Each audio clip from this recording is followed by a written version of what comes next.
Hello friends, আসসালামু আলাইকুম। আজকে আমি আপনাদেরকে বড় ইলিশ খুবই সহজে এবং কম সময়ে কেটে দেখাবো। আমার এই টিপসটি আপনারা মনোযোগ দিয়ে ফলো করলে বড় ইলিশ অনেক সময় একসাথে নিয়ে আসলে আপনারা খুবই সহজে এবং খুবই দ্রুত খুব ভালোভাবে ঝামেলা ছাড়াই কেটে নিতে পারবেন। তো চলুন কিভাবে কেটে নিচ্ছি দেখিয়ে দিই। আপনারা দেখতে পাচ্ছেন আমি একটা বড় সাইজের ইলিশ নিয়ে নিয়েছি। এটাকে এট ফার্স্ট আমি ওপরের যে চামড়াগুলো আছে, আঁশগুলো আছে, এগুলো ছুঁড়ে ফেলে দেব। এই আঁশগুলো তোলার জন্য আমি বলে দিচ্ছি, এরকম একটা ছোট স্টিলের ধারালো মুখওয়ালা চামচ নিলে আঁশগুলো খুব সহজে তাড়াতাড়ি তুলে ফেলতে পারা যায়। আমরা ছোটবেলায় দেখেছি ট্র্যাডিশনাল ভাবে ঝিনুকের চামচ দিয়ে এভাবে আঁশ তোলা হতো, কিন্তু এখন আমরা আধুনিক যুগে বিভিন্ন কিছু দিয়ে তুলতে পারি। তার মধ্যে এই স্টিলের চামচটা অন্যতম। এটা দিয়ে দেখবেন খুবই সহজে আপনি আঁশটাকে তুলে নিতে পারবেন।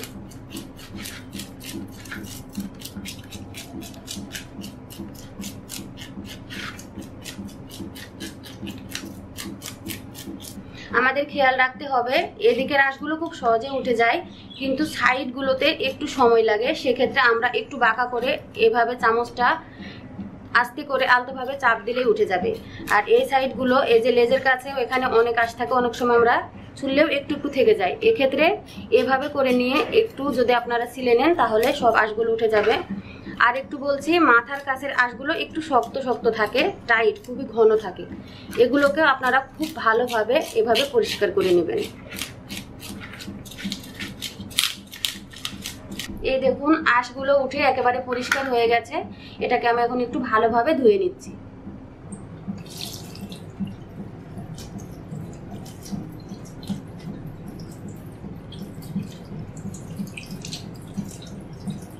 ইলিশ মাছটাকে কেটে নেওয়ার জন্য প্রথমে আমি আপনাদের দেখিয়ে দিচ্ছি, এই যে দুই দিকে একটু শক্ত ধরনের কাটা আছে, এই দুটো আমি কেটে নেব। এই সাইড থেকে ধরলে কাটতে সুবিধা হবে। আপনারা এভাবে উল্টা করে নিয়ে এইভাবে করে কাটলে দেখবেন খুব সহজে কাটা হয়ে যাবে।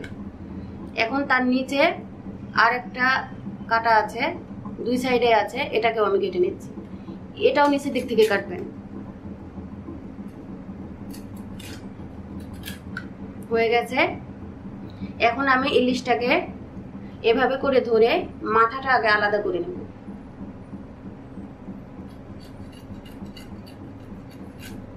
যখন আমার অর্ধেকের বেশি চলে আসবে তখন আমি আর এটাকে কাটবো না, তখন এদিক করে নেব।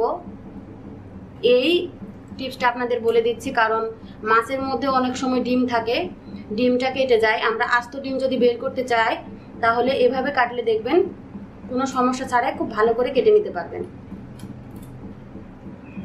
এই দেখুন, এটা কিন্তু ইলিশ মাছ কাটার পারফেক্ট একটা নিয়ম। এভাবে করে কাটলে আপনারা কোনো সমস্যার সম্মুখীন হবেন না, ডিমটা আস্ত বের হবে। আরেকটি কথা হলো, আপনার এই নাড়ি ভুঁড়িগুলো যদি আস্ত বের হয় তাহলে আপনার পিঠ সম্পর্কে আর কোনো ঝামেলা বা দ্বিধাদ্বন্দ্ব থাকবে না। পিঠটা একেবারেই আস্ত হয়ে বের হয়ে আসবে। আমি আপনাদের দেখিয়ে দিচ্ছি, ঠিক এভাবে করে কাটবেন, তাহলে পিঠ কেটে যাওয়ার ঝামেলা নেই আর মাছটা তিতা হয়ে যাওয়ার ঝামেলা নেই। এবারে আমি মাথাটাকে কাটবো। সেজন্য প্রথমে দুই পাশের যে কাঁচা আছে এগুলোকে কেটে নিচ্ছি।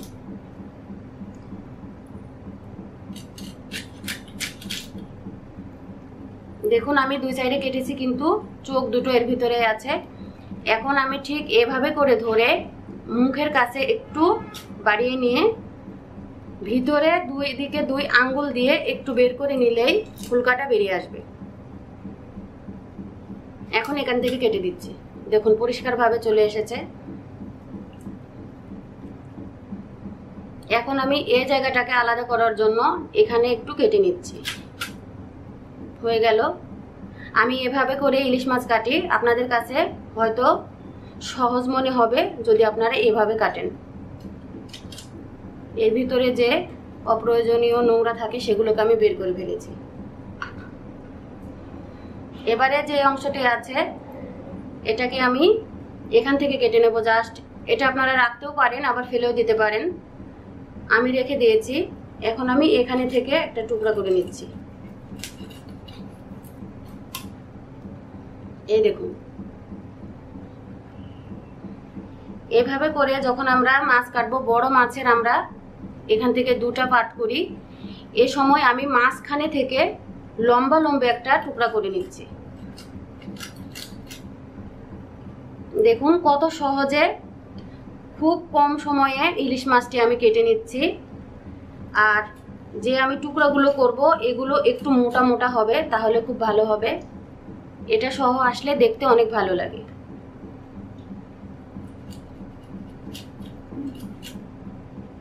এই দেখুন, এটাকেও ঠিক একইভাবে আমি টুকরা করে নিচ্ছি।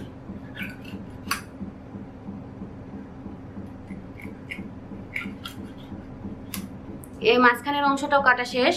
এখন আমি পিছনের অংশটাকে টুকরা তৈরি করে নেব, সেজন্য কেটে নিচ্ছি।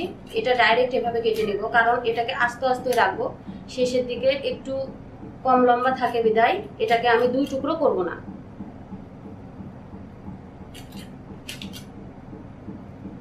হয়ে গেছে। এখন শুধু অবশিষ্ট আছে লেজটা। এভাবে করে আমি শেষে লেজের অংশটুকু কেটে নিচ্ছি। প্রথমে দুই সাইডে কেটে নেব, আর শেষে মাঝখানের যে জায়গাটুকু আছে একটু হাত দিয়ে আলতোভাবে চাপ দিলেই খুব সুন্দরভাবে দেখেন ফুলের আকৃতির মতো কাটা হয়ে যাবে।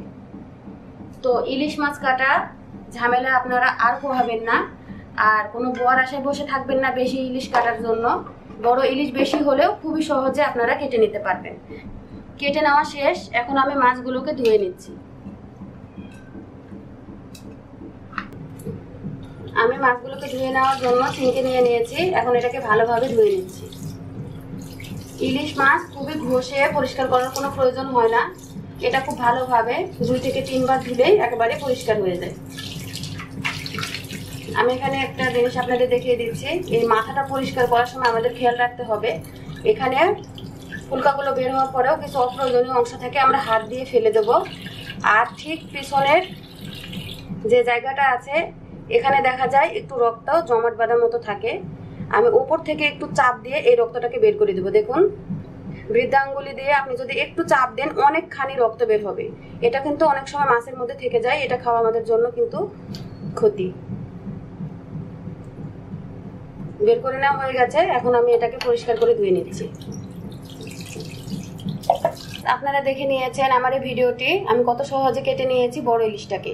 আর আপনাদের ঝামেলা পোহাতে হবে না, বর আশায় বসে থাকতে হবে না, কারো হেল্প প্রয়োজন হবে না। আপনারা নিজেরাই বড় ইলিশ, অনেক ইলিশ একসাথে কেটে নিতে পারবেন খুব কম সময়ে। আপনাদের এই টিপসটি যদি কাজে লেগে থাকে প্লিজ বলছি আমার চ্যানেলটি সাবস্ক্রাইব করবেন। এই ভিডিওটা আপনাদের ফ্রেন্ডস এবং ফ্যামিলির কাছে অবশ্যই শেয়ার করবেন, তারাও যেন উপকার পায়। আর এরকম ছোট্ট ছোট্ট টিপসের জন্য আমার রসনার সাথে চ্যানেলে আপনারা চোখ রাখবেন। কোনো প্রশ্ন থাকলে কমেন্ট করবেন, আমি অ্যান্সার দেব। আজকে বিদায় নিচ্ছি। আপনাদের সুস্বাস্থ্য কামনা করে আপনারা নিজেদের যত্ন নেবেন, আমাদের জন্য দোয়া করবেন। আল্লাহ হাফেজ।